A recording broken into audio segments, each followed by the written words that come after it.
Hi, I'm Jeff. And I'm Jeff, and welcome to WineGeekTV, a weekly web show dedicated to helping the average Joe and Jane learn and appreciate wine each and every episode a bit more from an expert sommelier like Mr. Keycheck over here. Mr. Keycheck, what's our motto? If you learn one geeky wine tip per episode, Mike, we've done our job. All right, Rod. Hey, so here's the deal. In the mail, we received a gift from the Helfrich people, some wines. And they said, hey, would you please do these on your show? And we said, what did we say? We said we will only do Absolutely not. That's right. We did say that at first. Then they gave us $50 a piece, and we said, "Oh, sure, why not?"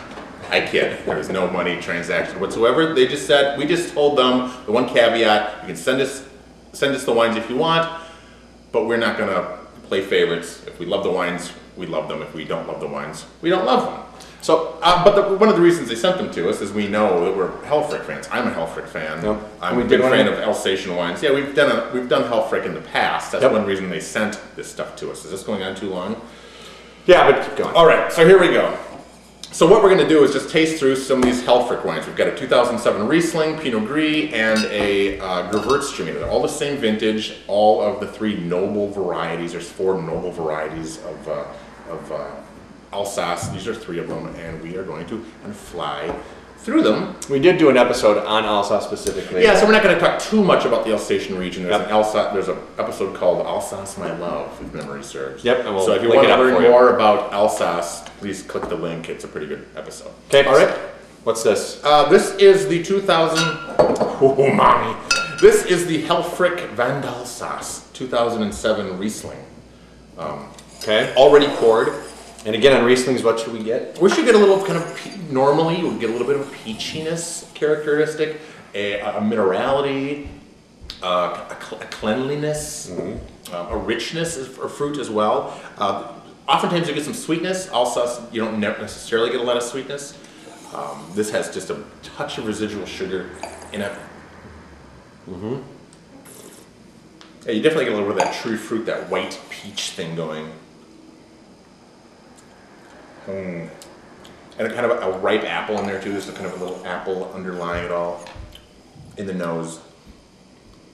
But no alcohol. I mean, you don't get a heat at all, so it's really well made. All these things were vinified in stainless steel.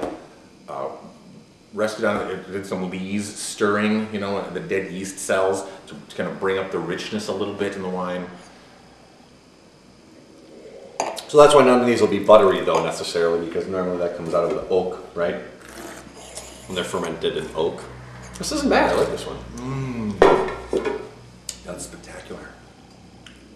So here's the deal. These many times good. Yeah, long finish, kind of a creaminess on the palate, some richness. But some of those scents translate into the mouth. You definitely a little bit more of that white peach. Kind of a little tropical note. Wonderful stuff. One of the things while you're doing that, I give that a 88. Okay.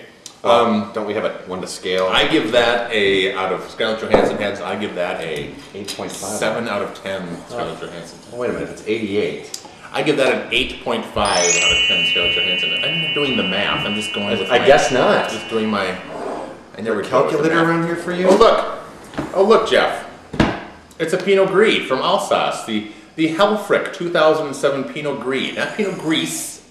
Pinot Gris. The S is silent. It's not Pinot Gris. Let's remember that. It's not Pinot Gris. It's not Pinot Gris. It's the same grape as Pinot Grigio. Keep in mind, but since we're not in Italy, we're not calling it Pinot Grigio. We're calling it Pinot Gris. Okay. Okay, this one's got a different note. I like it. It's a little more grapey, a little more fruity than the last. I don't know. Take a smell. I'm getting less of the minerality, I'm getting more of the fruit. Yeah, there's definitely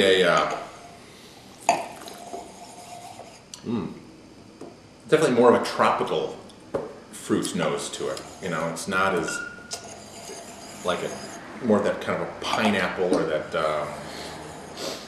Yeah, it has. I mean, again, it has some richness. It has some creaminess on the nose. You kind of get that. Those tropical notes to it. How do they get that creaminess out of steel? Well, the creaminess is where you get that is that lees stirring I spoke of. It gives the wine a little bit more richness. These are all very pure expressions of fruit, sans that lees stirring. Good stuff. I like that one. Pinot Gris. Then, one of our favorite... Keep in mind, nothing like an Italian Pinot Grigio, is it? Italian Pinot Grigio is a little bit lighter, a little bit more cleaner, more of a linear kind of thing. This has expansiveness. That's pretty good. It goes all over the tongue. Big tropical fruit notes. That'd be good with like a roasted chicken with... Yeah, good. You want to do it? Sure. I haven't done one yet. No, I don't think you ever have. This is the Helfrich 2007 Gewürztraminer. And we actually did a show on Gewürztraminer. I think was it featured in there? I don't think it was that one. It wasn't that one? Okay. But Gewürztraminer, one of the classic telltales is that it smells and tastes a little bit like the lychee. Oh, look at you. If you don't know what that is, go see our lychee show. Yeah, Magic of the Lychee. The Magic of the Lychee, where we talk about some of the key scents of Gewürztraminer. Now let's see if we get it. It's a bigger pour than in this one. Oh yeah, definitely. It definitely has that. A little bit of that grama soap, that kind of oily, rosy soap, that thing going on there, which is similar to that lychee smell. Pretty viscous, I would imagine. You know, it's got some body to it. I want to talk about real quick the region where these are from. So you have Alsace, and there's the heart of Alsace on the other side of the Vosges Mountains. So I'm not going to get into the whole rain shadow thing and hang time and long growing days, but they're usually the heart of Alsace. The great wines are in the foothills of the Vosges Mountains, nice steep slopes and all that stuff. You want a map? Sure. So this area is actually quite a bit farther north of the heart of Alsace, and the foothills kind of trail off, and the land gets a lot flatter and smoother. There are some hills, actually these wines come from an area called the Golden Crown, and I've never seen the Golden Crown. I've seen it on a map and stuff, but from what I've read, this is a fairly flat area, so if it's called the Golden Crown, I would imagine it's a little bit more sloped, probably has a little, hills, some hills and stuff amidst this flat ground where they're growing this stuff. Yeah. But anyway, I think this is pretty spectacular wine for the money. These things run at Zips, about $12.49 for each. Yeah, $12.49 a piece. They're really good. $12 to $14 is kind of the go-to rate for these. And for Alsace wines, they normally run, way up into the upper 20s, upper teens, lower 20s. All right, hit this. Tell me what you think. Okay. I like the Gewürz, but I think that my favorite right now is the Pinot. Yeah, that's very, again, I think the key word here for all of these is richness. For being just, no oak on these at all. This one, I think this one's the lightest of the one, but these two have definitely some creaminess to them. Yeah, definitely. Yeah, definitely. Yeah. Wapner. But yeah, so tons of fruit there, though. Again, more tropicality. It's almost like a bigger version of the Pinot Gris, honestly. Pinot Gris seems to have a little bit more of a smoky note on the finish, but this one's got a slightly different finish. It's kind of like a tart finish at the end of this one. This one would kind of finish better for me, I think. Sure. All right.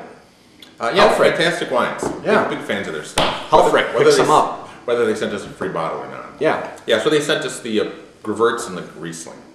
The Pinot Gris is thanks to Zips Liquors in historic Minneapolis off 94 and Riverside. www.zipsliquors.com. Across from Perkins.